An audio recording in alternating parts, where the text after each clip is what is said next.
Hello there, and welcome to Dr. T Stage 1. So right now, basically what I'm going to be doing is trying to keep these first attacks nice and small, as if, say, I had level 1 tanks and not a lot of GBE. So in this case, I'm dropping my 2 tanks on the right-hand side. If you were a lower level person, you'd drop all your tanks, or as many as you could, and let them take out the machine gun. Even if you're not that high of a level, it shouldn't put up that much of a fight against the tanks.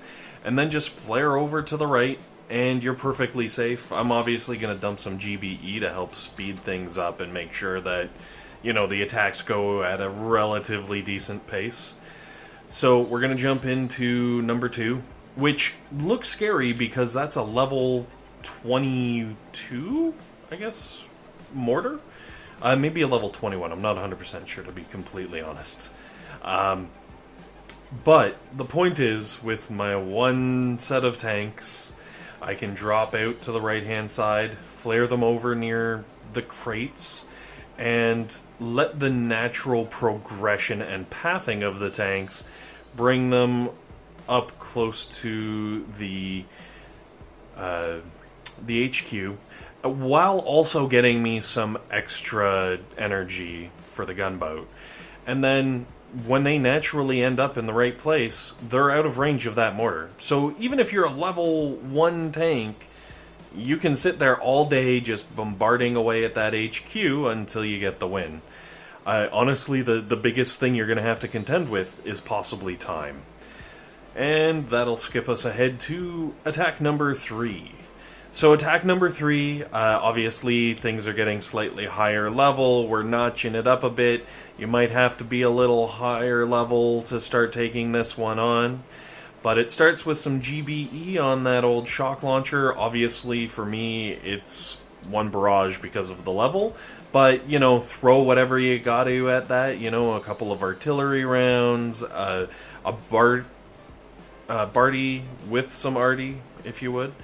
Whatever it takes. And then once that's down, let the tanks clean up some of the trash, some of the short-ranged defenses there, and then flag them over to the left and let them clean up the machine gun. I did throw an arty down in between the boom mine and the regular mine, just because the boom mine, if you're a lower level player, it can do some damage. And then because we started veering towards the cannon of death, I'm just going to flare up away from that cannon into a nice safe place. Now, I haven't been landing medics because, quite honestly, there's no need. Nothing's hurting me enough to. But if you were dropping medics, they should be able to handle that mortar without any problems whatsoever and take you to a nice, easy victory.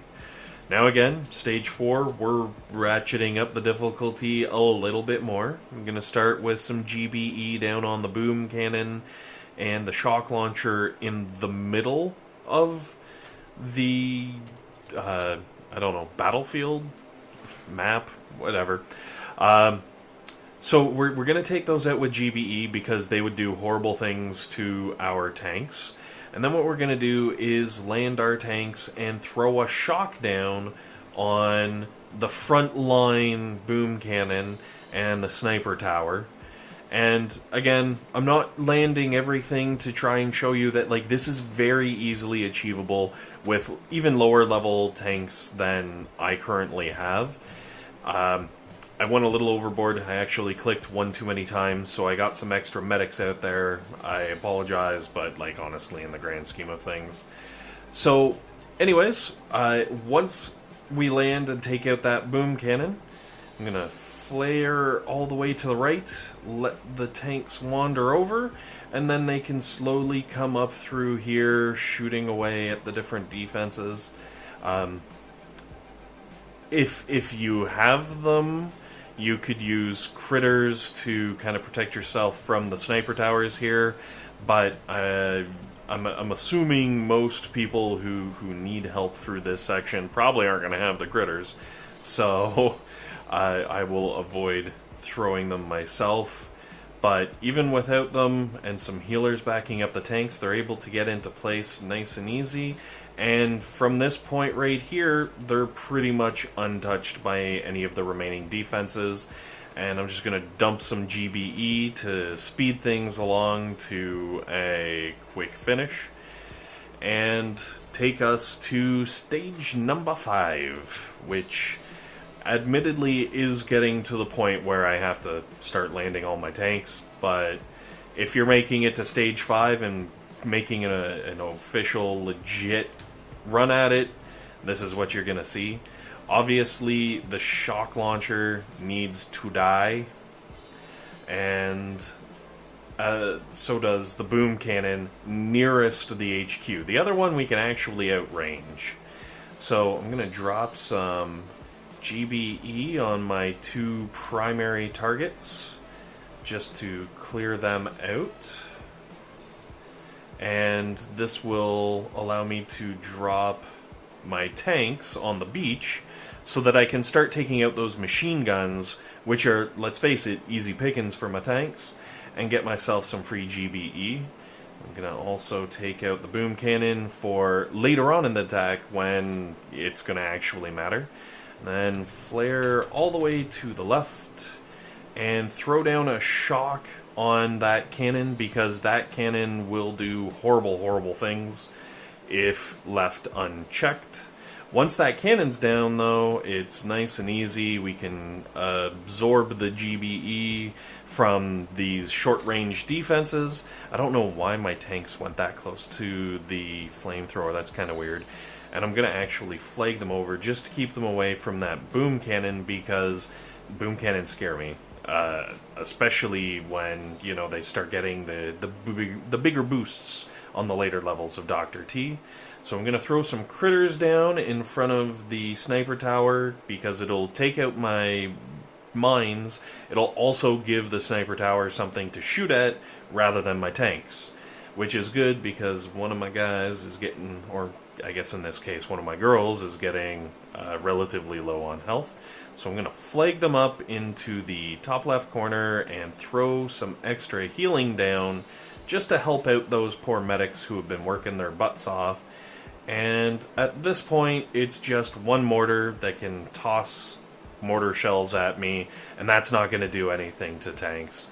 So it's a nice, easy cruise to victory and fat loots. I'm just going to drop some GBE to help speed things along. And then we are going to make a run at round 6 of Dr. T, or stage 6. I did lose a medic apparently at some point during this, which is kind of embarrassing, but I guess that's what they're there for, right?